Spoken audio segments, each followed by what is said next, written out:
ముందుగా త్రిమత ఏకైక గురువు, ఆధ్యాత్మిక సామ్రాజ్య చక్రవర్తి, శతాధిక గ్రంథకర్త శ్రీ శ్రీ శ్రీ ఆచార్య ప్రబోధానంద యోగీశ్వర్ల వారికి నా మనస్పూర్వక నమస్కారములు. ముస్లిం క్రైస్తవుల జ్ఞాన చర్చకు విచ్చేసిన వారందరికీ నమస్కారం.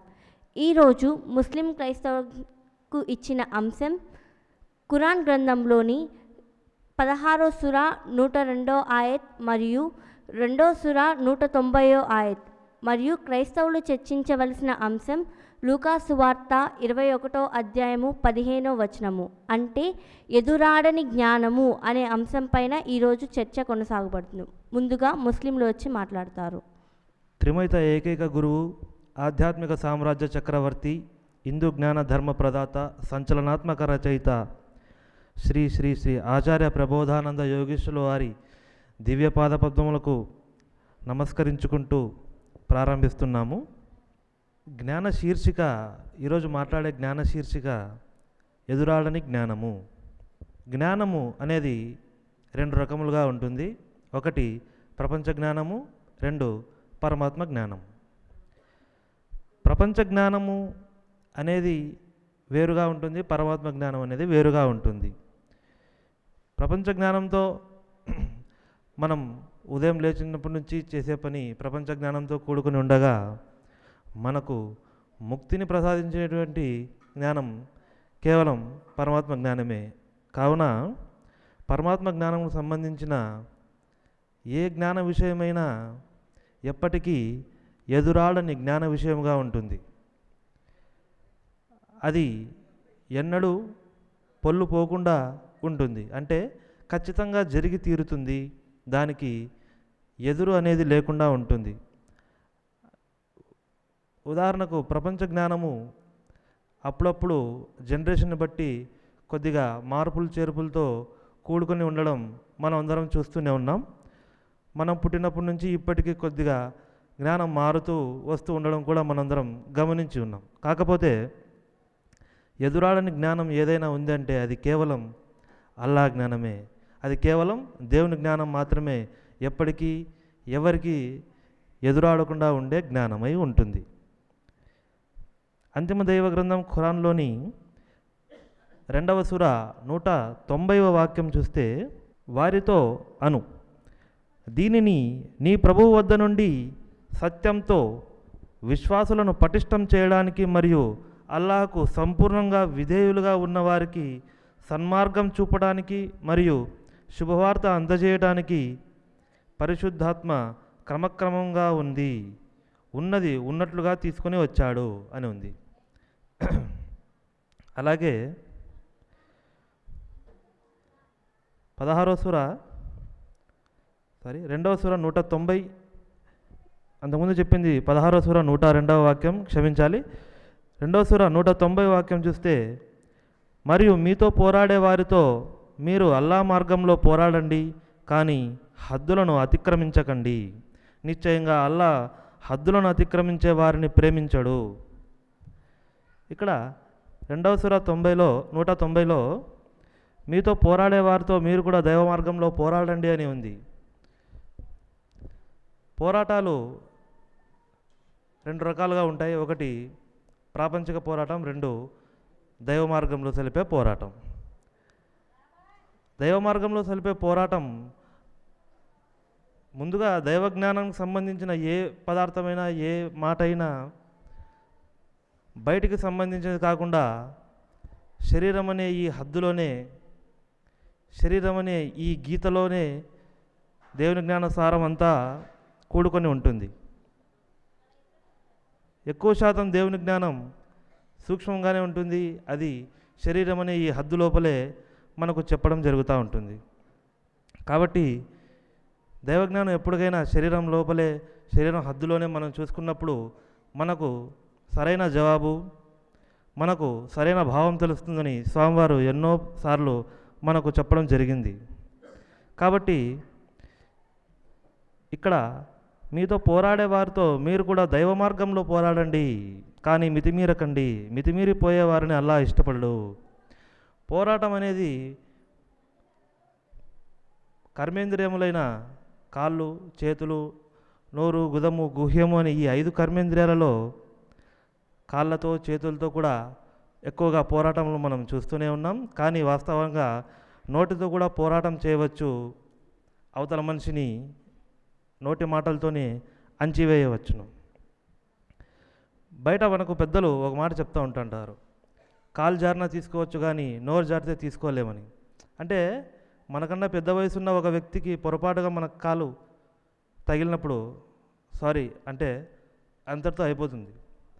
అదే మనకన్నా పెద్ద వయసు ఉన్న ఒక వ్యక్తిని మనం ఒక మాట అన్నప్పుడు 10 సంవత్సరాలైనా ఆ వ్యక్తి ఆ మాటను మర్చిపోడు. ఎందుకంటే వీడు ఉద్దేశపూర్వకంగానే ఆ మాట నన్ను అన్నాడు అని అతని మైండ్లో ఫిక్స్ అయిపోతుంది. ఉద్దేశపూర్వకంగా మనం కాలు అతనికి తగిలిచ్చి సారీ చెప్పినా కానీ అతను అంత పట్టించుకోడు. కానీ నోటి మాట ఉద్దేశపూర్వకంగా చెప్పి సారీ అని చెప్పినా కానీ ఏ మనిషి మర్చిపోడు. ఇది మనందరికీ తెలిసిన విషయమే, దాదాపు అందరికీ అనుభవం ఉన్న విషయమే. కాబట్టి దైవ మార్గంలో పోరాడండి అని అల్లా చెప్పడం జరిగింది 190లో. కానీ మితిమీరకండి అని చెప్పడం జరిగింది. పోరాటం అనగానే,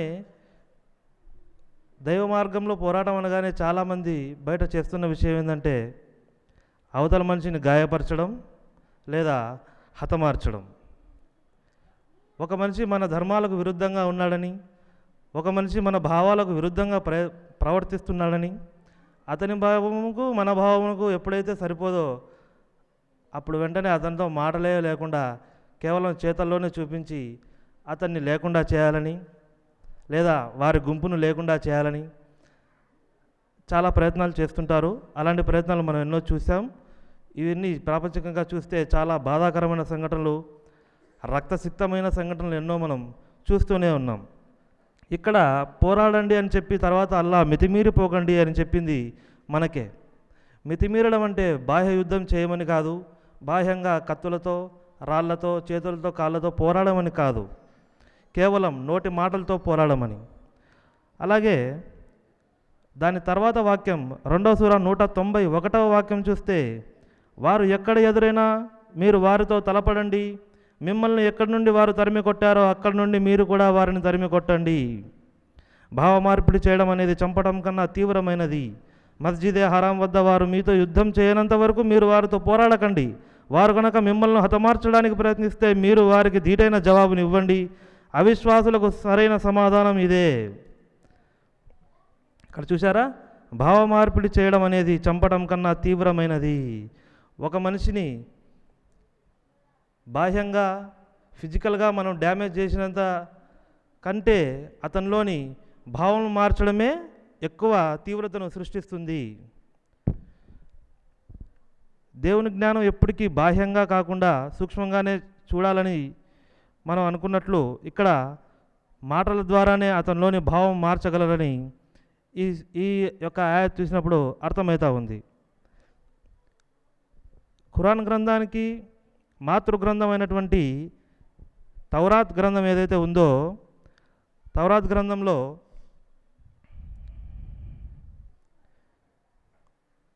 దేవుడు భగవంతునిగా భూమి మీదకి వచ్చినప్పుడు 4వ అధ్యాయంలోని 8వ శ్లోకంలో ఈ విధంగా చెప్పడం జరిగింది. పరిత్రాణాయ సాధూనాం వినాశాయ చ దుష్కృతాం ధర్మ సంస్థాపనార్థాయ సంభవామి యుగే యుగే. అంటే ధర్మమును ఆచరించే వాళ్ళని రక్షించడానికి, దుష్టులను నిర్మూలించడానికి మరియు ధర్మసూత్రాలను తిరిగి స్థాపించడానికి నేను ఈ భూమిపై యుగ యుగాలుగా అవతరిస్తాను అని చెప్పడం జరిగింది. అంటే దుష్టులను నిర్మూలించడానికి అనగానే ఆయన దుర్మార్గులందరినీ చంపివేస్తాడని, ధర్మములు ఆచరించే వాళ్ళని రక్షిస్తాడని, ధర్మములకు వ్యతిరేకంగా ఎవరైతే ఉన్నారో వాళ్ళందరినీ చంపేస్తాడని అందరూ అనుకోవడం జరుగుతూ ఉంది. కానీ వాస్తవానికి ఆయన చెప్పిన భావం అది కాదు. ఆయన చెప్పేటువంటి ఎదురాడని జ్ఞానంతో మనిషి తలలోని గుణములను మార్చి వారి గుణములలో మార్పు తీసుకొని వచ్చి జ్ఞానవంతులుగా చేస్తానని ఆయన ఉద్దేశం. కాబట్టి దేవుడు భగవంతునిగా శ్రీకృష్ణుని రూపంలో వచ్చినప్పుడు ఆయన ఎక్కడ ఎవరిని ఫిజికల్గా హతమార్చడం కానీ యుద్ధం చేయడం కానీ చేయలేదు. ఇది కూడా మనం అందరం గమనించదగ్గ విషయమే.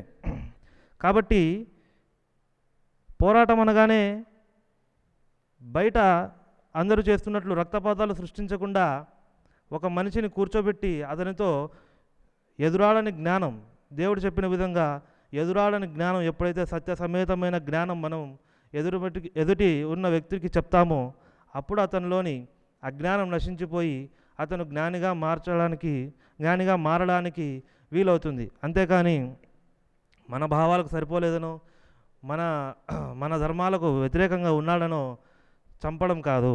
చంపడం వలన ఆ మనిషి అంతటితో అయిపోడు. ఆ మనిషి మళ్ళీ పుడతాడు. మళ్ళీ చంపుతావా, మళ్ళీ పుడతాడు. దీనికి ఎండ్ అనేది లేదు. కాదు, మనిషిలోని భావాలను మార్చి అతన్ని జ్ఞానపరునిగా చేయడం వలన ఈ పోరాడండి, మితిమీరిపోకండి అనే 2వ సూర 190వ ఆయత్కు సరిగ్గా సరిపోతుంది. అది తెలియక చాలామంది జిహాద్ పవిత్ర యుద్ధం అనే పేరుతో ఎంతో మారణ హోమం సృష్టిస్తున్నారు. పసిపిల్లలను, తల్లులను, పిల్లల్ని, ఆడవాళ్ళని, మగవాళ్ళని విచ్చలవిడిగా చంపేస్తున్నారు.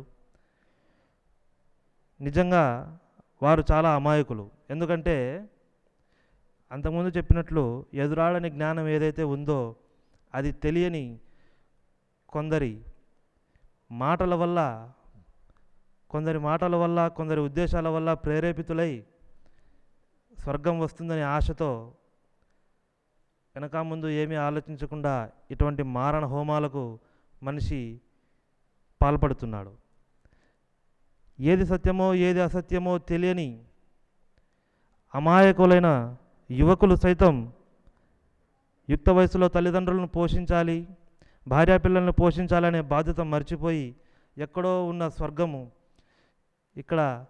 ఇక్కడ కష్టాలు అనుభవించే కంటే ఎక్కడో స్వర్గంలో సుఖాలు అనుభవించాలనే ఒక చిన్న అనుకోవచ్చు, పెద్ద అనుకోవచ్చు ఆశ, ఒక పెద్ద ఆశ అనుకోవచ్చు, చిన్న ఆశ అనుకోవచ్చు, కేవలం దానికోసమే ఇవాళ కొందరి మోసపు మాటలు విని అల్లా ఇలాగే చెప్పాడని పెద్దలు చెప్పడం వలన వారి మాటలు విని వెనక ముందు ఆలోచించకుండా మారణ హోమాలను సృష్టిస్తూ ఇట్లాంటి ఖురాన్లోని ఎంతో గొప్ప ఎదురాడని జ్ఞానమున్న ఆయతులను వాళ్ళు వక్రీకరించి చెప్పడం వలన వారి మాటలు విని వెనక ముందు ఆలోచించకుండా ప్రాణాలు కోల్పోయి ముందు ఎంతోమంది అమాయకపు జనుల ప్రాణాలు తీసి మేము అల్లా మార్గంలో ఉన్నాము అనుకుని చాలా పొరపాటుగా వ్యవహరిస్తున్నారు. జిహాద్ అంటే పవిత్ర యుద్ధం, పేరులోనే పవిత్ర యుద్ధం ఉంది. పవిత్ర యుద్ధంలో ఎక్కడైనా రక్తపాతం ఉంటుందా అని ఒక్కసారైనా ఆలోచించకుండా ఎవరో చెప్పిన మాటలు విని బహిరంగంగా యుద్ధం చేసి తమ ప్రాణాలను తీసుకుంటున్నారు, అలాగే ఎదుటివారి ప్రాణాలను తీసేస్తున్నారు.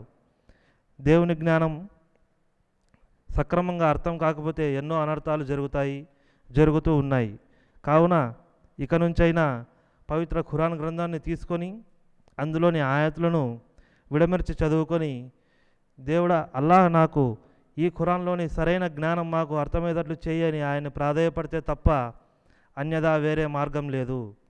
ఎందుకంటే మనకంటే వయసులో పెద్ద ఉన్నా, మనకంటే అనుభవజ్ఞుడైన మనిషి చెప్తా ఉంటే దాన్నే సత్యమని నమ్మి ఇలాంటి మారణ హోమాలను సృష్టిస్తున్న వ్యక్తులు ఖురాన్ గ్రంథంలోని ఒక ఆయత్లో మీకు కానీ మీ పెద్దలకు కానీ ఈ విషయం తెలియదు అని అల్లాహ్ చెప్పడం జరిగింది.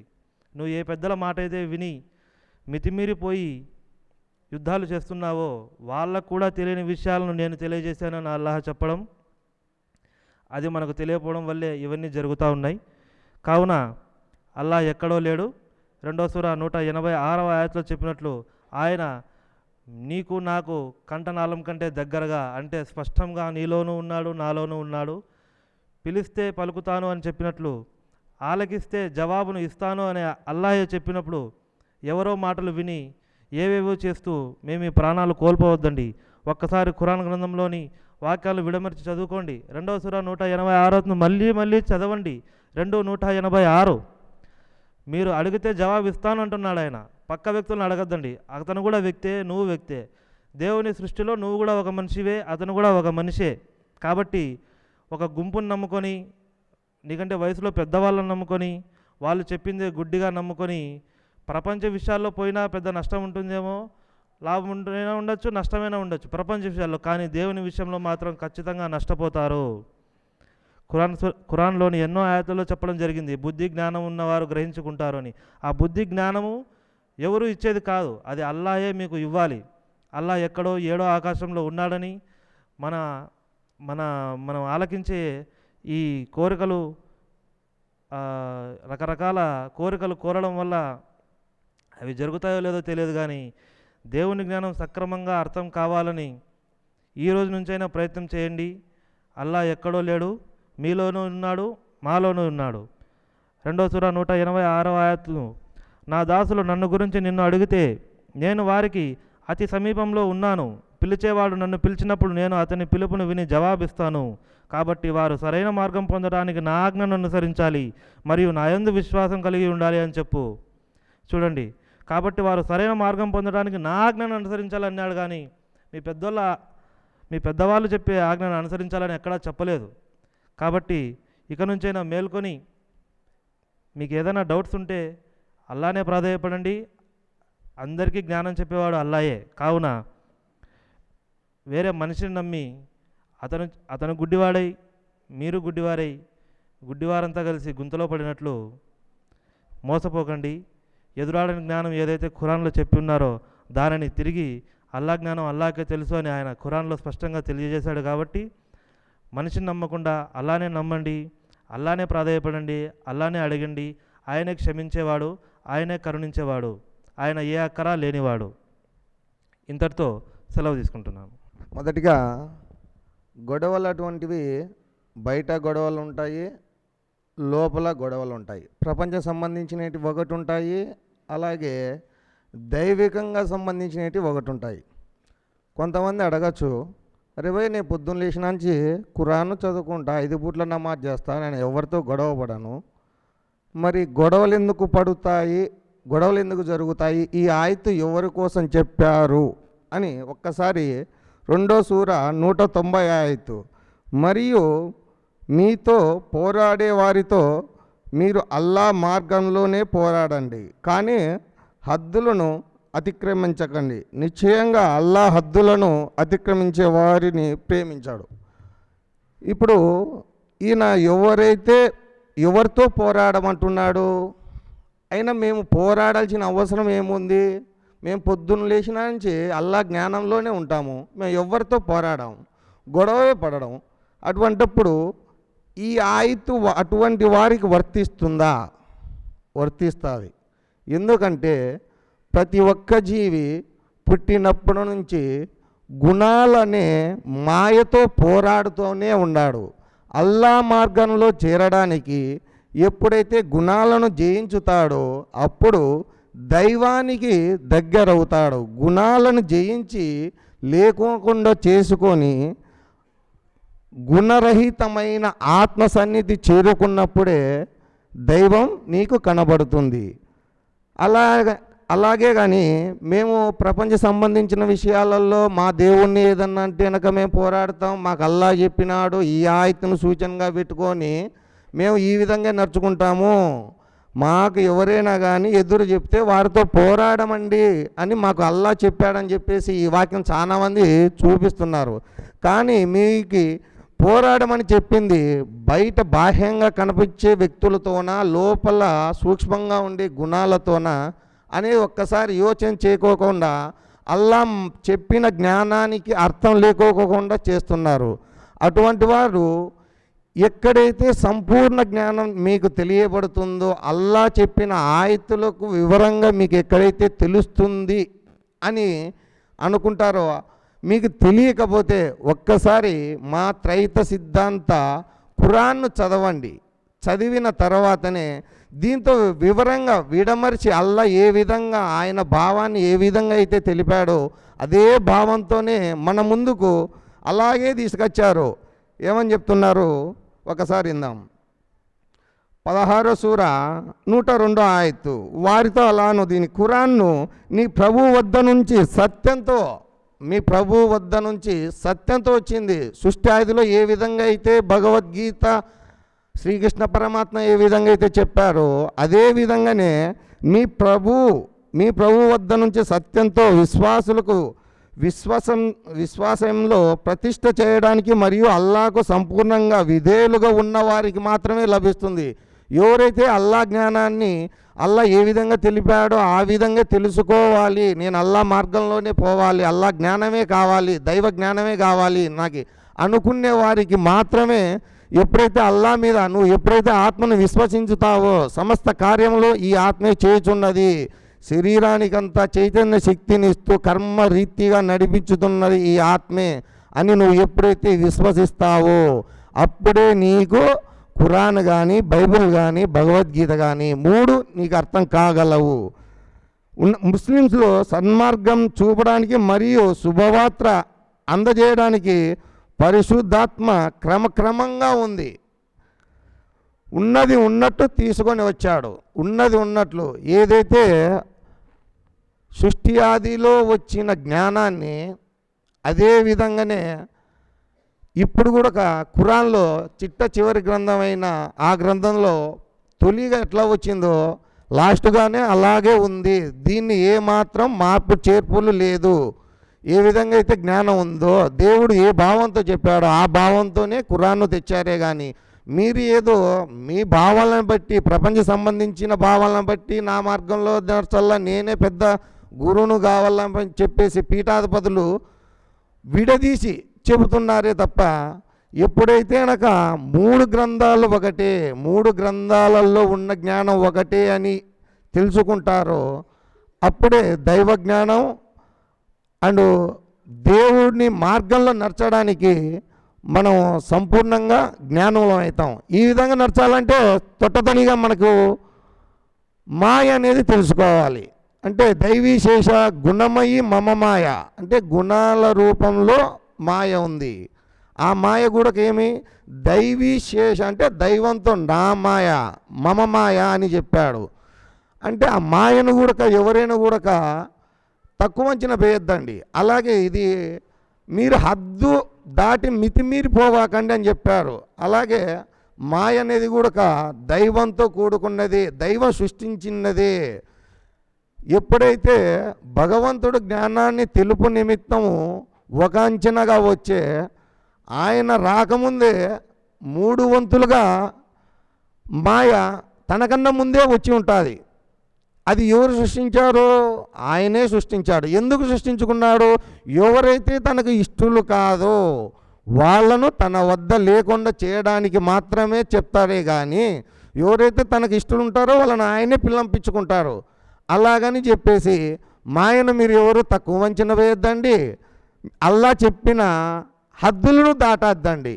హద్దులు అంటే మనం ఎప్పుడైనా కూడా ప్రపంచంలో హద్దులు ఎక్కడికి ఉంటాయో తెలియదు. శరీరంలో కొన్ని హద్దులు ఉన్నాయి. ఆ హద్దులను మితిమీరిపోవద్దని చెప్పారు. నమస్కారం. అంతటా వ్యాపించిన అల్లాను ఆరాధిస్తూ ఈరోజు ముస్లిం మరియు క్రైస్తవుల జ్ఞాన చర్చ సందర్భంగా ఇవ్వబడిన వాక్యాలు సూరా 16 ఆయత్ 102.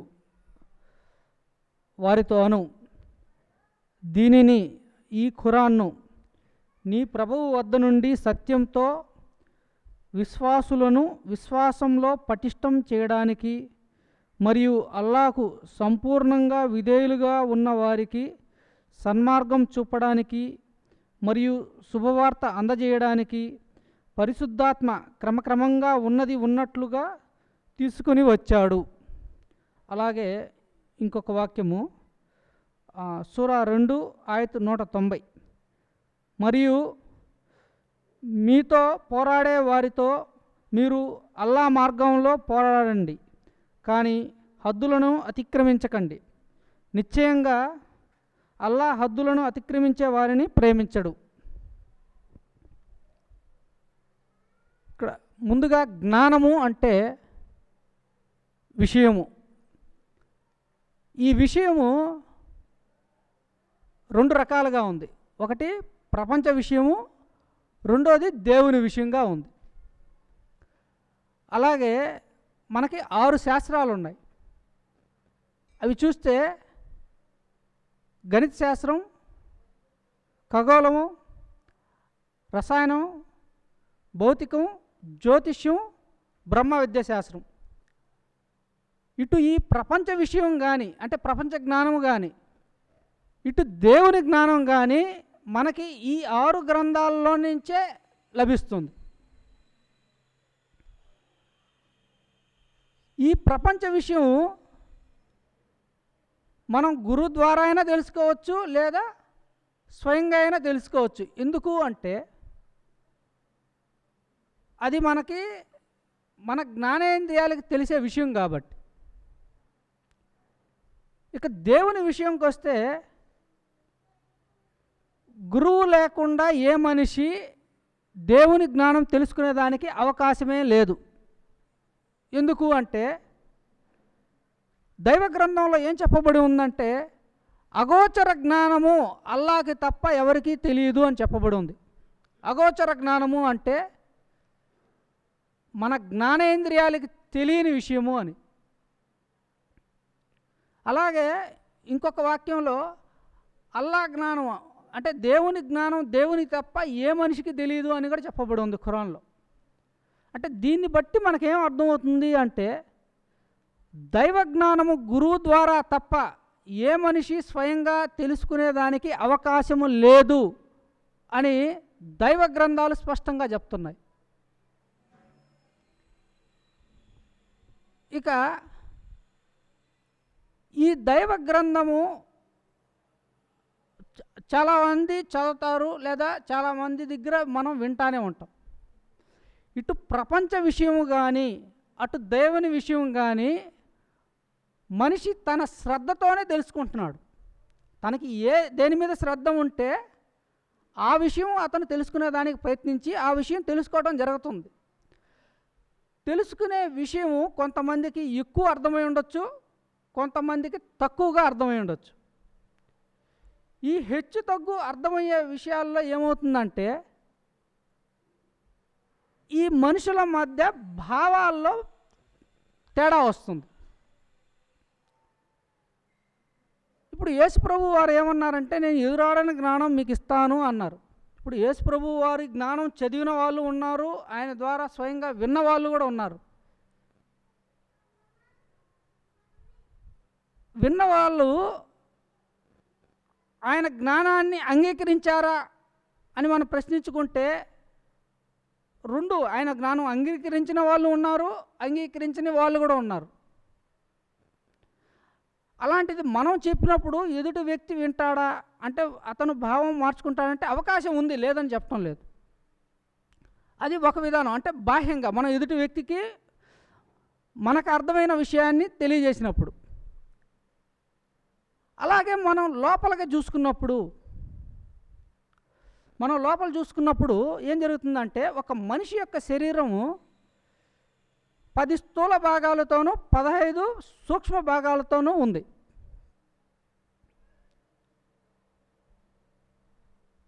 ఈ 15 సూక్ష్మ భాగాల్లో 4 అంతఃకరణాలు కూడా ఉన్నాయి.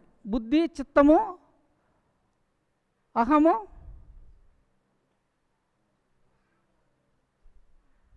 మనస్సు. ఇప్పుడు ప్రతి మనిషి శరీరం ద్వారా కొన్ని పనులు జరుగుతున్నాయి. అవి కర్మానుసారం జరుగుతున్నాయి. ఈ పనులు కర్మానుసారం జరిగే పనులలో మనిషి కష్టాలని సుఖాలని అనుభవిస్తున్నాడు. ఎందుకు అంటే ఈ పని జరిగే క్రమంలో బుద్ధి గుణాలను అనుసరించి ఆలోచించడం ద్వారా ఆ గుణాలను అనుసరించి కష్ట సుఖాలు జీవుడు అనుభవిస్తున్నాడు. ఈ బుద్ధి ఏం చేస్తుందంటే గుణాల ద్వారా ఆలోచించినప్పుడు ప్రపంచ విషయాలు తెలియబడుతున్నాయి. అదే జ్ఞానం ద్వారా ఆలోచించినప్పుడు దేవుడు తెలియబడతాడు. ఇప్పుడు మనమే ఉన్నాము. మనం స్వామివారు రచించిన 100 గ్రంథాలు చదివాం. కానీ మనం కూడా నిత్య జీవితంలో చాలా పనులు చేస్తూ ఉన్నాం. మన బుద్ధి కూడా చాలా విషయాలు ఆలోచిస్తూ ఉంది. ఈ ఆలోచించే క్రమంలో బుద్ధి గుణానుసారిణి అని స్వామివారు చెప్పారు. అంటే బుద్ధి ఆలోచన గుణములతో గుణాల్లో ఉపయోగించుకొని ఆలోచిస్తుంది అన్నారు. ఇప్పుడు ఈ గుణాలని పని చేస్తే మనకి ప్రపంచ అనుభవం వస్తుంది. అక్కడ మనం స్వామివారు రచించిన గ్రంథాలు చదివినప్పుడు మనకు కొంత జ్ఞానం ఉంది. ఆ జ్ఞానాన్ని మనం గుర్తు చేసుకున్నప్పుడు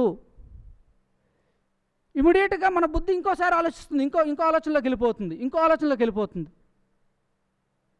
చివరికి మనం దేవుని ధ్యాసలో ఉన్నామా, ప్రపంచ ధ్యాసలోకి వెళ్ళామా అని మనల్ని మనం ప్రశ్నించుకున్నప్పుడు, అంటే మా అనుభవం గురించి చెప్తున్నాం, ఒక క్షణంలో అలా వెళ్ళిపోతున్నాం, ప్రపంచంలోకి వెళ్ళిపోతున్నాం. అంటే అక్కడ మన దగ్గర ఎదురాడని జ్ఞానం లేదు.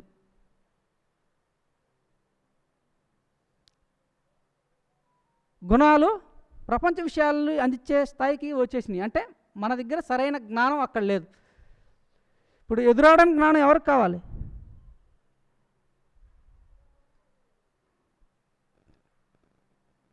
మనము దైవ మార్గంలో ముందుకు పోయేదానికి మనకి కావాలి ఎదురాడని జ్ఞానం. మన దగ్గర సరైన జ్ఞానం లేనప్పుడు మన బుద్ధి గుణాల అనుసారంగానే ఆలోచిస్తుంది. ప్రభు అందించిన ఇంజిల్లోని జ్ఞానం కానీ, అల్లా అందించిన ఖురాన్ గ్రంథంలోని జ్ఞానం కానీ, మూసా ప్రవక్త ద్వారా అందించిన తౌరాత్ గ్రంథంలోని జ్ఞానం కానీ, మనం 3 దైవ గ్రంథాల్లోనూ దేవుడు ఎదురాడని జ్ఞానమే ఇచ్చాడు మనకి. మనం ఆ జ్ఞానాన్ని అర్థం చేసుకొని దాని ప్రకారం మనం నడుచుకుంటే మన తలలో ఉండే మాయనే అనే విరోధిని, అదే మనకు విరోధంగా ఉండదు. ఎందుకు? దేవుడి నుంచి మనల్ని దూరంగా చేస్తుంది.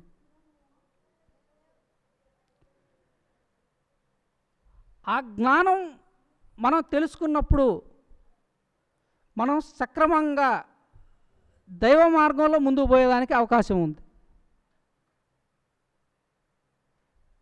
ఇకనైనా మనము, అంటే స్వామివారు గ్రంథాలు ఇచ్చారు, మనం చదువుతున్నాము, కానీ దాని ప్రకారం కూడా మనం నడుచుకోవాలని స్వామివారు చాలాసార్లు చెప్పినారు. ఆ విధంగా నడుచుకొని దైవ మార్గంలో ముందు మనం అందరం పోవాలని కోరుకుంటూ ముగిస్తున్నాను. నా పేరు Haseena Shaikh, Khuda Islamic spiritual society మెంబర్ని.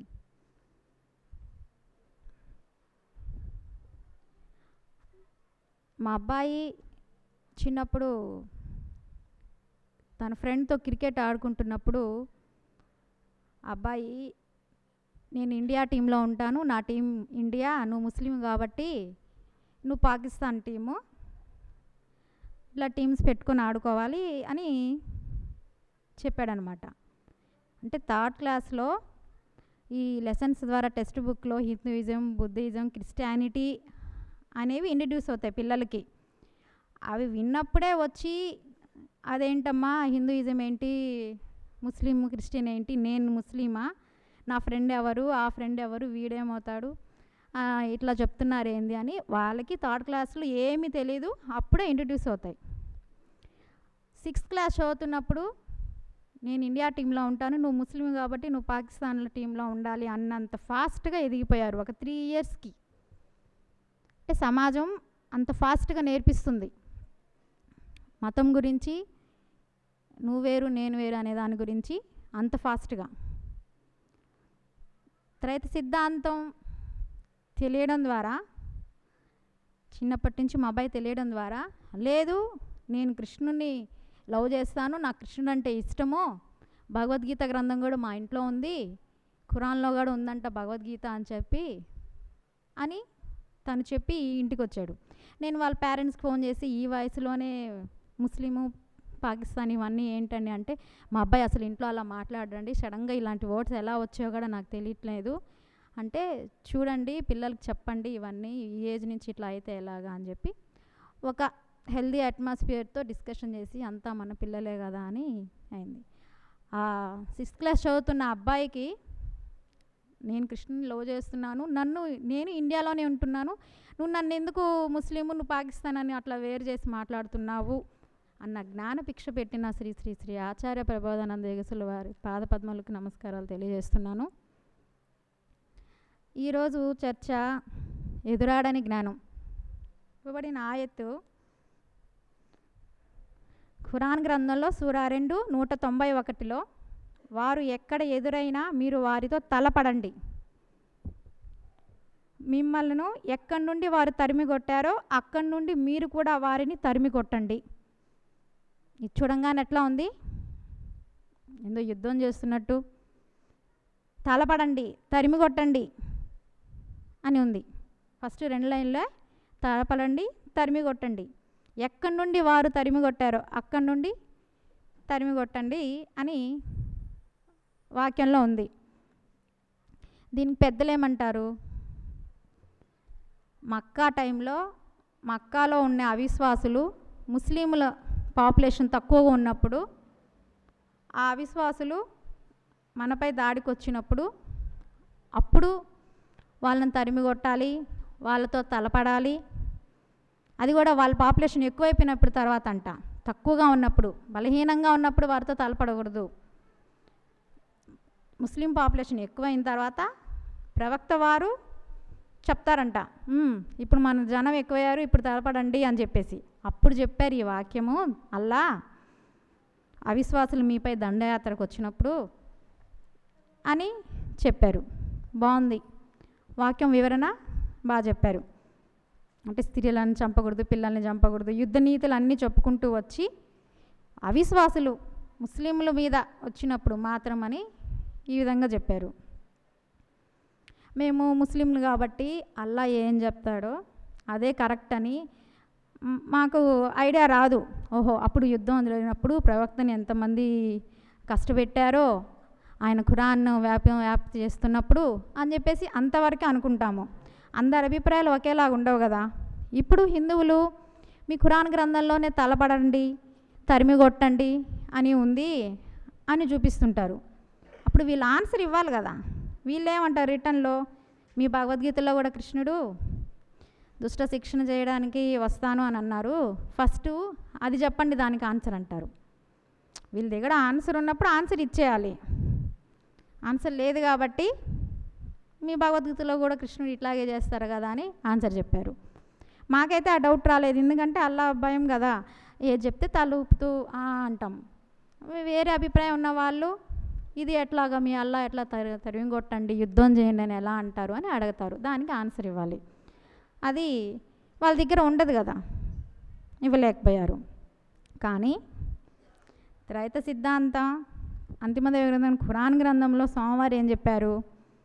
తలపడండి అంటే మాటలతో. అక్కడ రాయలేదు కదా ఈ ఆయుధాలు తీసుకుని వెళ్ళండి, ఈ ఆయుధాలు తీసుకుని వెళ్ళండి అని రాయలేదు కదా. తలపడండి అంటే మాటలతో. నేను మీ జ్ఞానం ఎలా చెప్పాను? జిబ్రాయిల్ ద్వారా, మాటలతోనే కదా. మాటలతోనే మిమ్మల్ని చెప్పమన్నాను. మాటలతోనే యుద్ధం. అక్కడ రాయలేదు.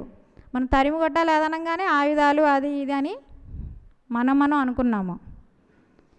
ఇక మరి ఇంకో డౌట్ వస్తుంది, ఎక్కడి నుండి వారు తరిమి కొట్టారో అక్కడి నుండి అని చెప్పేసి. ఇప్పుడు మనం ఏమనుకుంటాము, అక్కడ మక్కాలో జరిగిపోయింది కదా, అక్కడ విషయం కదా అని చెప్పేసి. అప్పుడు ఈ వాక్యం మనకి ఇప్పుడు అప్లికబుల్ అవ్వదా? ఇది మక్కా వరకేనా, ఆ టైం వరకేనా? ఎక్కడి నుండి తరిమి కొట్టారో అక్కడి నుండి. ఇప్పుడు నేను చెప్పేది లైవ్ ఎగ్జాంపులే. ఒక హిందువు అడిగాడు, మీ ఖురాన్ గ్రంథంలోనే తలపడండి తరిమి కొట్టండి అని ఉంది కదా అని అక్కడికి ఆపాడు. ఆయన ఎక్కడికి ఆపాడో అక్కడి నుంచి నేను చెప్తున్నాను, అది మాటలతో యుద్ధము, లోపల భావాన్ని మార్చేది. మీరు అక్కడికి ఆపేస్తున్నారు. ఎక్కడికి ఆపేస్తున్నారు? మీ గ్రంథంలోనే తరిమి కొట్టండి యుద్ధం చేయండి అని ఉందని చెప్పేసి మీరు అక్కడికి ఆపేస్తున్నారు. ఇప్పుడు నేను ఎదురాడని జ్ఞానం వాళ్ళకి చెప్పాలి కదా. అదే స్వామివారు చెప్పారు, మాటలతో వారు ఎక్కడి నుండి తరిమి కొట్టారో అంటే ఆ క్వశ్చన్స్తోనే. సో నేను వాళ్ళకి ఆన్సరు మాటలతోనే చెప్పాలి, వాళ్ళ భావాన్ని మార్చాలి. కృష్ణయ్య కూడా వచ్చింది ఆ దుష్ట శిక్షణ అంటే వాళ్ళని అధర్మాన్ని చేయడానికే కానీ రూపుమాపడానికి కానీ మనుషుల్ని కాదు అని ఎదురాడని జ్ఞానం ఇవ్వాలని స్వామివారు ఖురాన్ గ్రంథంలో చాలా చక్కగా 2వ సూర 191, 190 ఆయతుల గురించి చాలా చక్కగా వివరించి ఉన్నారు. ఖురాన్ గ్రంథాన్ని చదివి ఎవరు ఎక్కడ తరిమి కొడతారో అక్కడి నుండి ఎదురాడని జ్ఞానం అందిస్తూ త్రైత సిద్ధాంత ఖురాన్ గ్రంథాన్ని వ్యాప్తి చేస్తారని కోరుకుంటూ ముగిస్తున్నాను. ముందుగా అంతటా వ్యాపించి ఉన్న పరమాత్మకు దశాంగ నమస్కారములు. తానుగా స్వయంగా ఉద్భవించు భగవంతునికి సాష్టాంగ నమస్కారములు తెలియజేస్తూ త్రైత సిద్ధాంత జ్ఞానాన్ని ప్రతిపాదించి 3 ఆత్మల వివరాన్ని సవివరంగా తెలిపిన స్వామివారికి పాదాభి నమస్కారాలు. ఈరోజు ఇచ్చిన వాక్యం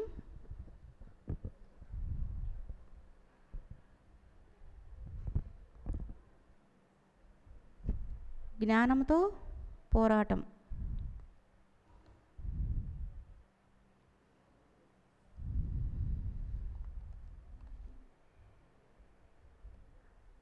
రెండవ సూర 190. మీతో పోరాడే వారితో మీరు కూడా దైవ మార్గంలో పోరాడండి, కానీ మితిమీరకండి. మితిమీరిపోయే వారిని అల్లాహు ఇష్టపడడు. 91. వారు ఎక్కడ ఎదురైనా మీరు వారిని తరిమి కొట్టండి. ఫిత్నా అనేది చంపడం కంటే తీవ్రమైనది. మస్జిద్ హరాం వద్ద వారు మీతో యుద్ధం చేసినంత వరకు మీరు వారితో పోరాడకండి. వారు గనుక మిమ్మల్ని హతమార్చడానికి ప్రయత్నిస్తే మీరు కూడా ధీటైన జవాబు ఇవ్వండి. అవిశ్వాసులకు సరైన సమాధానం ఇదే. పోరాటాల గురించి 2వ సూర 190, 91, 92, 93, 94 వరుసగా పోరాటం గురించి చెప్పబడింది ఖురాన్ గ్రంథంలో. ఈ పోరాటం అనేది కట్టెలతో, కత్తులతో, బాంబులతో పోరాడేది కాదు. అలా పోరాడే వాళ్ళని అల్లా ఇష్టపడడు. అప్పుడు అల్లా మాటని మితిమీరిపోవడం అవుతుంది. అల్లా మాటని మితిమీరిపోయిన వారికి అల్లా ఇష్టపడడు. మరి అల్లా ఇష్టపడని కార్యాలు ఎందుకు చేస్తున్నారు? ఎవరైనా కానీ మితిమీరిపోవడం అంటే కత్తులతో, బాంబులతో వేసుకోవడమే కాదు, వాక్యాన్ని అధిగమించి దేవుని జ్ఞానానికి వ్యతిరేకంగా ఏది చెప్పినా కానీ, దేవుని పేరు తీసుకొని ఏది చెప్పినా కానీ దేవుడు ఈ విధంగా చెప్పినాడని అధర్మాలని ఇంకొక మనిషి మీద చెప్పినప్పుడు కూడా అతిక్రమించిపోయిన వారి జాబితాలకే వస్తుంది ఈ వాక్యం. ఎదుటివాడు గుణ ప్రభావముతో అజ్ఞానిగా మారినప్పుడు పుట్టుకతోనే జీవుడు ఒక అజ్ఞానిగా మారిన జీవునికి దేవుడు జ్ఞానం తెలపాల్సి ఉంది. అలా తెలుపుటకు దేవుడు వస్తాడు. దేవుడే వస్తాడు. ఎలా వస్తాడు? 72వ సూర 26, 27లో ఆయన దేవుడు అగోచర జ్ఞానం గలవాడు. ఆ అగోచర జ్ఞానాన్ని అగోచర విషయములను ఎవరికీ తెలపడు. 27వ సూర 27 ఆయత్తు తాను ఇష్టపడిన ప్రవక్తకు తప్ప ఇతరులకు ఎవరికీ తెలపడు. అయితే ఆ ప్రవక్తకు ముందు వెనక పహారాదారులను నియమిస్తాడు అని ఉంది. ఇప్పుడు దేవుని జ్ఞానం దేవుడే చెప్పాలి అనేది సూత్రం. దేవుని తప్ప ఏ మానవునికి తెలియదు దేవుని జ్ఞానం. అటప్పుడు మనిషి దేవుని జ్ఞానాన్ని ఇలాగే ఉంటుందని ఎలా చెప్పగలడు? మత నియమాలను ఎలా రుద్దగలడు ఒక మనిషి మీద? అంటే మతం ముందు వచ్చిందా దేవుడు ముందు వచ్చినాడా అని చూసుకోవాలి మనం. మతం ముందా దేవుడు ముందా అని చూసుకుంటే సృష్టాదిలో భూమిని ఆకాశాన్ని ప్రప్రథమంగా పుట్టించినవాడు దేవుడే. మరి అలాంటప్పుడు దేవుడు జీవరాశులను పుట్టించిన కూడా దేవుడే.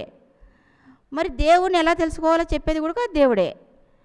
దీంట్లో మనుషులు జోక్యం చేసుకొని మతాలను నియమించుకొని మాయతో కూడుకున్నటువంటి ఉద్దేశాలతో ఇలాగే ఉండాలి అని మనము అని చెప్తే అది ఎంతవరకు కరెక్టు? దేవుడు రానంత వరకు, భూమి మీద దేవుడు పుట్టనంత వరకు అది కరెక్టు. కానీ దేవుడు వచ్చిన తర్వాత, దేవుడు చెప్పిన తర్వాత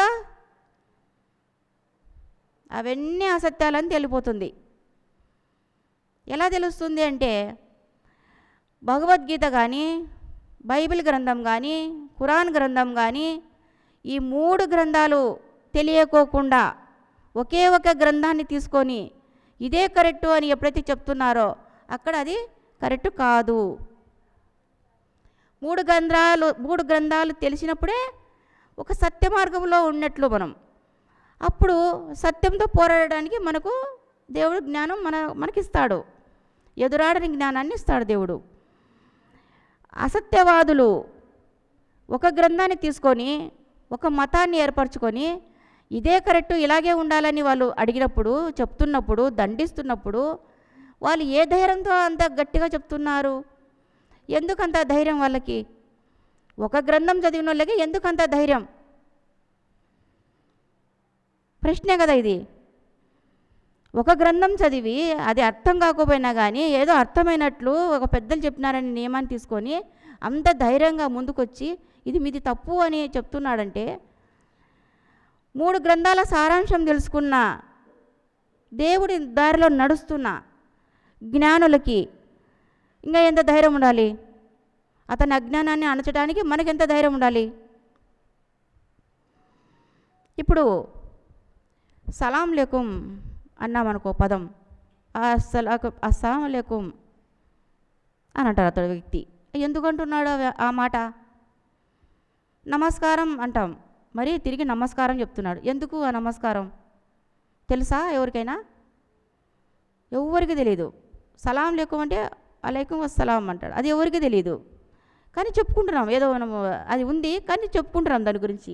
తెలుసా మనకి ఇన్ని రోజులు తెలుసా? తెలీదు. మరి ఎప్పుడు తెలిసింది? 3 గ్రంథాలు చదివినప్పుడు, దైవ ప్రవక్త వచ్చినప్పుడు తెలుస్తుంది మనకి. శ్రీ శ్రీ శ్రీ ఆచార్య ప్రబోధానంద యోగశివాలు చెప్పినప్పుడు నమస్కారం అంటే అతని శరీరంలోని ఆత్మ, నీ శరీరంలో ఉండే దేవునికి, నీ తలలో ఉండే దేవునికి నేను నమస్కరిస్తున్నాను. నీ తలలో కూడా దేవుడే ఉన్నాడు, నిన్ను తోలేవాడు ఎవరైతే ఉన్నాడో అతనికి నేను నమస్కరిస్తున్నానని భావం. అక్కడ సరిపోయింది కదా. అస్సలాము అలైకుం అంటే నీ తలలో ఉండే దేవునికి, అల్లాహుకు నేను సలాం చేస్తున్నాను. నా తలలో అయితే ఎలా ఉన్నాడు అల్లా, నీ తలలో కూడా అదే అల్లా ఉన్నాడు, అతనికి నేను నమస్కరిస్తున్నానని చెప్పడం ఒక భావం. ఎలా తెలుస్తుంది ఇది సత్యం? 3 గ్రంథాల సారాంశం చదివినప్పుడే తెలుస్తుంది. ఇప్పుడు పోరాటం అంటే ఎక్కడ పోరాడాలి? అడ్డదిడ్డంగా ప్రశ్నలు వేసిన వాళ్ళ మీద పోరాడాలి. జ్ఞానంతో పోరాడాలి. ఇప్పుడు అంటున్నారు కొంతమంది, త్రైత సిద్ధాంతంలో మీరు చేరిపోయినారు, మిమ్మల్ని చచ్చిపోతే మిమ్మల్ని ఎక్కడ పూడుస్తారు? ఇది పెద్ద ప్రశ్న అన్నమాట. చనిపోయినప్పుడు మిమ్మల్ని ఎక్కడ పూడుస్తారు? మా మతంలోకైతే రాలేరు కదా, వేరే మతంలో ఏమైనా పూడిస్తారా? మళ్ళీ మీకేమైనా సపరేట్ ఉందా అని అడుగుతున్నారు. అలా దేవుడు ఎక్కడైనా చెప్పినాడా? భూమి ఆకాశాన్ని ప్రప్రథమంగా సృష్టించిన వాడు అల్లానే కదా. నువ్వు పూడ్చుతున్న భూమి ఏది? ఒక మత పెద్దలు తయారు చేసిన భూమి ఎక్కడన్నా ఉందా? ఏ మతస్థుడైనా ఒక చాటర్ భూమిని తయారు చేసినాడా? ఒక పిరికన్ మట్టిని తయారు చేయగలడా అని మనం అడిగినప్పుడు అదే సరైన సమాధానం అవుతుంది. వాళ్ళకి జ్ఞానంతో పోరాటం అవుతుంది. నువ్వు ఈ విధంగా చెప్తున్నావు, మీరు ఈ విధంగా చెప్తున్నారు, బొట్లు పెట్టుకోమని ఎక్కడన్నా ఖురాన్లో ఉందా? మరి బొట్లు పెట్టుకొని పోతున్నారు కదా, మీరు దాంట్లోకి చేరిపోయినట్లే కదా అని అడుగుతున్నారు. అరే లేదు, అది ఖురాన్ గ్రంథంలో ఉంది, అది ఉండేదే ఖురాన్లో, భగవద్గీతలో బైబిల్లో ఉన్నాయి, అది మనకు తెలియలేదు, ఖురాన్లో వచ్చిన తర్వాతే దాని గురించి వివరంగా ఉంది అని చెప్తే నమ్మలేకుండా ఉన్నారు. మరి అది బొట్ట ఇంతవరకు ప్రపంచంలో పుట్టి ఎన్నో యుగాలు గడిచిన, ఇంతకుముందు ఎప్పుడన్నా కానీ ఇట్లాంటి బొట్టు ఎవరైనా చూసినారా? హిందువులైనా, క్రిస్టియన్లైనా, ముస్లింలైనా ఎక్కడన్నా ఉందా? చరిత్ర ఉందా ఈ బొట్టుకు ఎక్కడన్నా? లేదు. ఎందుకు లేదంటే 3 గ్రంథాలు ఎవరు చదవలేదు కాబట్టి, ఎవరికి తెలియదు కాబట్టి దీన్ని ఎవరు పెట్టుకోలేరు. 3 గ్రంథాల సారం చదివిన వాళ్ళు దీన్ని ఆచరిస్తారు. అనుసరిస్తారు. అలాగే ఒక మట్టిని తయారు చేయలేని మనిషి మతాన్ని తయారు చేసుకొని మతానికే అల్లాను పరిమితి చేస్తూ మాట్లాడుతుంటారనమాట. అలాంటి వారిని అల్లా ఒప్పుకోడు. అలాగే 2వ సూర 194 చూద్దాం.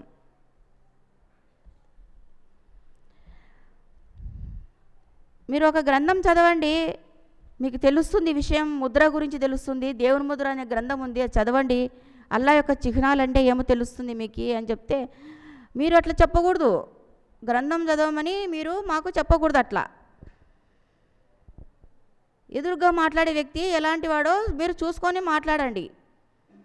ఒక పిరికెడు తెలిసినవాడా, 2 పిరికెలు తెలిసిన వాళ్ళా అని ఫస్ట్ మీరు తెలుసుకొని మాట్లాడండి మాతో.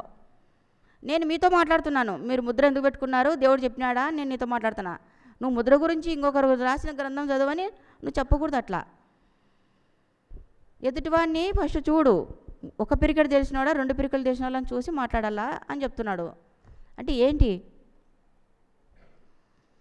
3 గ్రంథాల సారం తెలియకుండా నీకు ఎన్ని పిరికిలు తెలిసి ఏమి అజ్ఞానం. గంగి గోవు పాలు గరడైన చాలు, కడబడైతేనేమి కర్మ పాలు అన్నట్లు నువ్వు ఎంత మత నియమాలతో నిబద్ధతతో 10 మందితో శబాస్ అనిపించుకున్నంత మాత్రాన దేవునికి ధర్మాలు నీకు తెలిసినట్లా? ఎట్లా తెలుస్తాయి దేవుని ధర్మాలు? గురువుగారు చెప్తేనే తెలుస్తాయి దేవుని ధర్మాలు. దేవుని జ్ఞానం దేవుడు చెప్తేనే తెలుస్తుంది ఇది దేవుని ధర్మము అని. అలాగే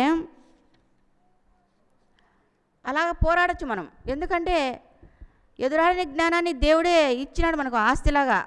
మనము ఎక్కడైనా మాట్లాడచ్చు, కానీ చివరికి ఎవరైనా కానీ అల్లా వైపు మరలాల్సి నిండేదే. ఎప్పుడైనా కానీ జ్ఞానం గెలవాల్సి నిండేదే. 2వ సూర 194లో నిషిద్ధ మాసానికి బదులుగా నిషిద్ధ మాసం ఉన్నది, నిషిద్ధాలు సరి సమానంగా వర్తిస్తాయి.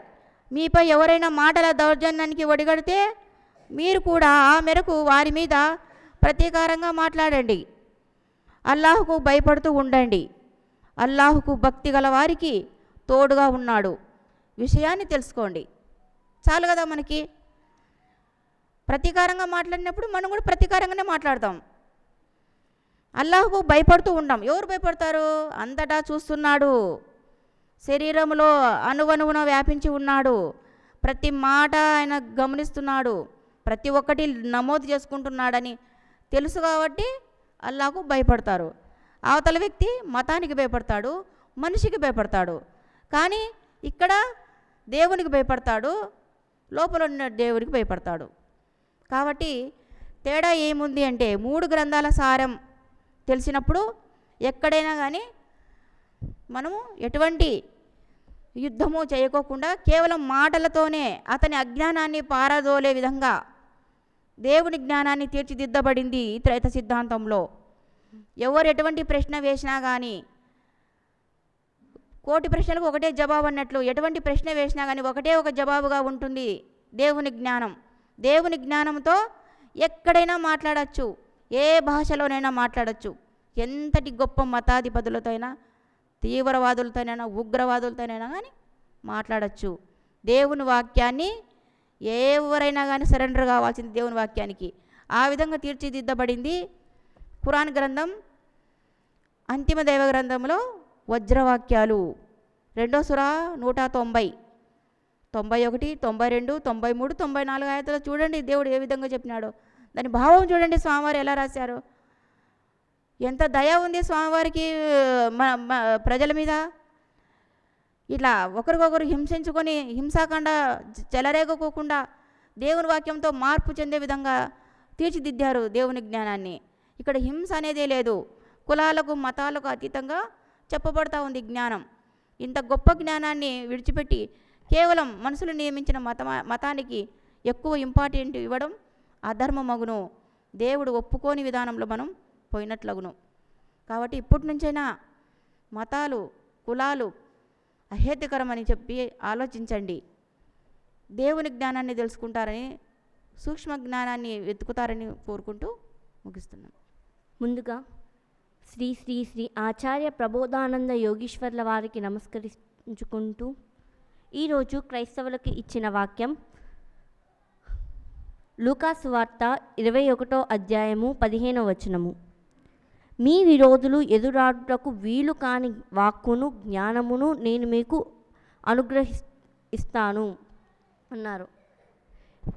ఎదురాడని జ్ఞానము, ప్రపంచ జ్ఞానము, పరమాత్మ జ్ఞానము. అసలు జ్ఞానం అంటే ఏంటి? ఇప్పుడు మా టీచర్లు కూడా చెప్తున్నారు, అరే మీకు జ్ఞానం లేకపోతే మీరు బతకలేరురా, దాన్ని ఇంగ్లీష్లో నాలెడ్జ్ అంటున్నారు. అసలు జ్ఞానం అంటే ఏంటి? దాంట్లో ఎదురాడేటటువంటిది ప్రపంచము, దేవుని జ్ఞానము అని ఇన్ని రకాలుగా ఉందా? అంటే ఉంది. జ్ఞానము అంటే తెలియబడేది అని అర్థం. ఇప్పుడు నేను ఈ మైక్ గురించి తెలుసుకుంటున్నాను అనుకో, ఇది ఒక జ్ఞానమే. అంటే నువ్వు దేని గురించి అయితే తెలుసుకుంటున్నావో అది జ్ఞానము. ఇప్పుడు దేవుని గురించి తెలుసుకున్నావు అనుకో, దేవుని జ్ఞానము. ప్రపంచం గురించి తెలుసుకుంటే ప్రపంచ జ్ఞానము. సరే, మరి ఎదురాడని జ్ఞానం ఏది?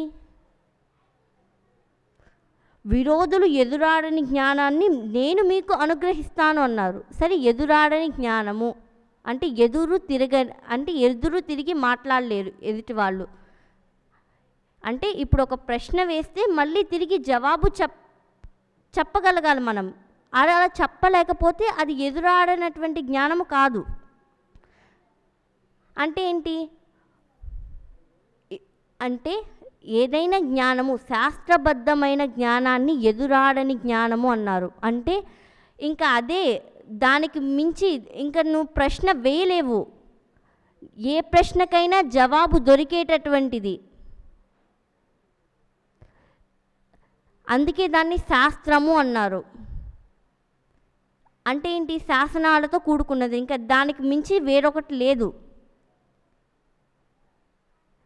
సరే, ఆ జ్ఞానము ఉంది, ఎదురాడని జ్ఞానం ఉంది. సరే, దాంతో ఏం ప్రయోజనం? అసలు ఎందుకు నీకు ఆ ఎదురాడని జ్ఞానం అవసరము?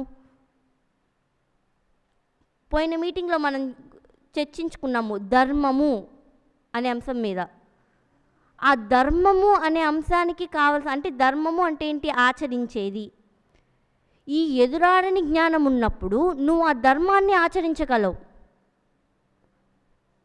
ఆ ధర్మాన్ని ఆచరించినప్పుడు నీకు జన్మ లేకుండా పోయిద్ది.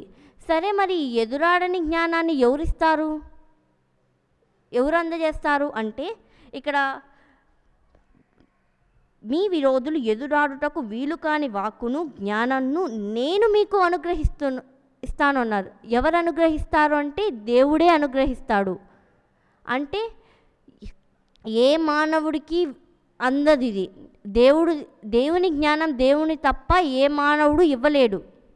సరే, ఈ జ్ఞానం ఎప్పుడు ఇవ్వబడింది అంటే ఇది సృష్టి ఆదిలోనే ఇచ్చారు దేవుడు. ఎవరికి వాళ్ళు మన దగ్గర ఉన్నది ఎదురాడని జ్ఞానమా కాదా అంటే ఎదుటివాడు నిన్ను ప్రశ్నించినప్పుడు నువ్వు తిరిగి జవాబు చెప్పగలిగితే అది ఎదురాడేటటువంటి జ్ఞానమే. ఇన్ కేస్ నువ్వు చెప్పలేదు అంటే నీ దగ్గర ఉన్నది ఎదురాడని జ్ఞానం కాదు. ఆ ఎదురాడని జ్ఞానం ఎక్కడ లభిస్తుంది అంటే 3 దైవ గ్రంథాల్లోనూ మనకు లభిస్తుంది. భగవద్గీత, బైబిల్, ఖురాన్. ఎప్పుడైతే ఈ 3 గ్రంథాలను నువ్వు పూర్తిగా తెలుసుకొని ఆచరణలోకి వస్తావో అప్పుడే నీకు ఎదురాడని జ్ఞానం అనేది అందుతుంది. అంతటి ఎదురాడని జ్ఞానం నాకు ఇవ్వాలని కోరుకుంటూ ముగిస్తాను.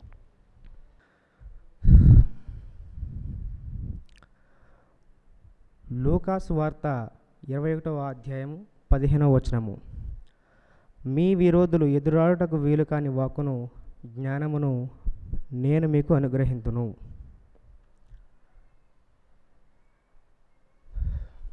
ప్రపంచంలో బోధకులు, గురువులమని పేరు పెట్టుకున్నవారు బోధించు బోధలను కొంత జ్ఞానం తెలిసిన చిన్న పిల్లలు ప్రశ్నించిన వారి బోధలలో సమాధానం లేకుండాను. అందువలన ప్రపంచంలో బోధకుల జ్ఞానమును ఎవరు ప్రశ్నించకూడదను నియమమునుంచుకున్నారు. వారి బోధలలో సమాధానం లేకుండా పోవడానికి కారణం అది శాస్త్రబద్ధమైనది కాకపోవడమే ముఖ్య కారణం. అశాస్త్రీయమైన బోధలు హేతుబద్ధమైన ప్రశ్నలకు జవాబు ఇవ్వలేవు. వారు వారు చెప్పుతూ పోవారే కానీ అడిగితే సమాధానం ఇచ్చేవారు కాదు. పరమాత్మ భగవంతునిగా వచ్చి బోధించినది అసలైన పరమాత్మ జ్ఞానం. కనుక బోధకులు చెప్పిన జ్ఞానము కాక భగవంతుడు చెప్పిన జ్ఞానం తెలిసిన వారు చెప్పడమే కాక ఎవరు ఎటువంటి ప్రశ్న అడిగినా జవాబు ఇవ్వగలిగే స్థితిలో కూడా ఉందరు. పరమాత్మ జ్ఞానం తెలిసిన భగవంతుని భక్తులను చూచి మేము గురువులము, మేము జ్ఞానులము అను అహముతో భగవంతుని జ్ఞానం కలవారి వద్దకు విరోధంగా వచ్చి విరుద్ధంగా మాట్లాడదొచ్చుదురు. అటువంటి సమయంలో వారు ఎదురు మాట్లాడుటకు వీలుగాని జ్ఞానము భగవంతుని జ్ఞానం తెలిసిన వారికి ముందే తెలుపబడి ఉండును. నిజ జ్ఞానమును తెలిసిన వారిని చూచి ఎందరో అసూయపడుదురని వారితో విరోధం పెంచుకుందురని పైన గల దేవుని వాక్యంలోనే తెలియచున్నది. దేవుడే దిగి వచ్చిన రోజు కూడా నీ జ్ఞానం ఏపాటిదని ఎదిరించి మాట్లాడి నీకు ఇంకా సరిగా తెలియదు, పలానా చోటుకి పోతే నీకు మంచి జ్ఞానం తెలుస్తుందని దేవునికే చెప్పిన వారు గలరు. నా వద్దకే వచ్చి నాకే జ్ఞానం తెలియదని వారు భూమి మీద గలరు. అటువంటి వారు మీ వద్దకు కూడా రాగలరు. వారికి తిరిగిలేని సమాధానం చెప్పినట్లు మీకు నేను జ్ఞానం అనుగ్రహించనని దేవుడు పై వాక్యంలో తెలియజేశారు. ఇంతటి దైవ జ్ఞానం ప్రసాదించిన శ్రీ శ్రీ శ్రీ ఆచార్య ప్రబోధానంద యోగీశ్వరుల స్వామి వారి దివ్య పాదపద్మలకు నమస్కరించుకుంటూ ముగిస్తున్నాను.